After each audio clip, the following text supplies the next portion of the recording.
Rahim. Limit of a function. Let y is equal to f of x be a function defined on the neighborhood of a point x is equal to a. That is, for example, if f of x is equal to x plus 2 is a function, the neighborhood of a point x is equal to 3 is a minus del a plus del is equal to 2, 4. That is the endpoint of the neighborhood are, this is the open interval whose endpoints are the 2 and 4, and so this function is defined on this neighborhood, the neighborhood of a point 3. According to this definition, that is, when we substitute any value in this function from this interval, the value of the function f of x is equal to, that is, the value of the function f of x which is calculated from x plus 2 is a real number when the value of x belong to this open interval. That is, when the value of x is contained in this neighborhood of a point 3.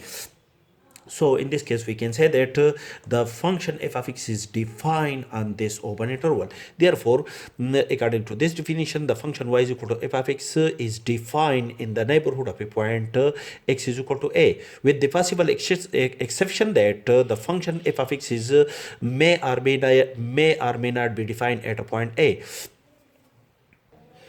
It means that the function f of x is equal to 1 divided by x minus 2 in this the neighborhood of the point 2. This is the neighborhood of a point 2, and at the point 2 the function is not defined, that is at a point 2, which is equal to 1 divided by 2 minus 2, which is equal to 1 divided by 0, is undefined. Therefore, except the point a, the function in this neighborhood, that is at, this is a point 2, this is your point 1, and this is your point 3.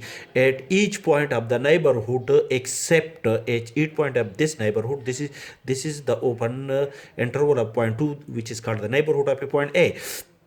And at each point of this neighborhood of a point 2, the function is defined except the point a. So that is, when we substitute the point a in the function, the function is undefined. The function is undefined at a point 2.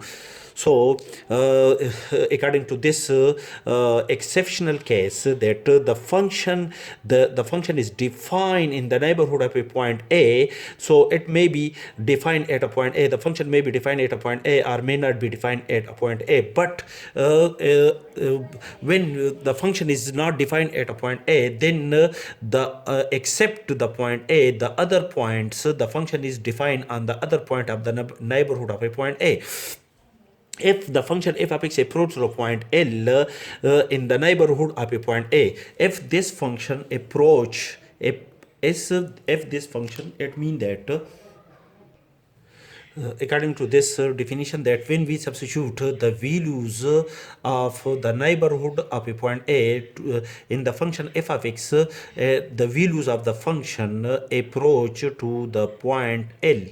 This is a point L on y-axis.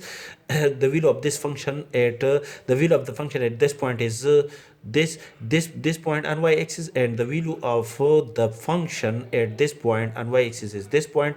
And when we approach to the point A from the left side of the neighborhood of a point A, the value of the function tend to the point L on y-axis. Or when we substitute the values from the right side of the neighborhood of a point A, the value of the function on y-axis tend to L, then in this case we can say that the value of the function f of x on y-axis tend to the point L on y-axis at when we approach to the point A. When we approach to the point A on the neighborhood of a point A, to the left side or to the right side of the neighborhood of a point A, then in this case we can say that the limit of the function f of x tend to the point L. L is a real number on y-axis, and we can say that the limit of the function is exist. The limit of the function f of x is exist the limit of the function f of x when x tend to a is exist and is equal to the point L. Symbolically, we can say, we can write it as the limit of the function f of x when x tend to a is exists and is equal to the point L, where the point L is a real number on y axis.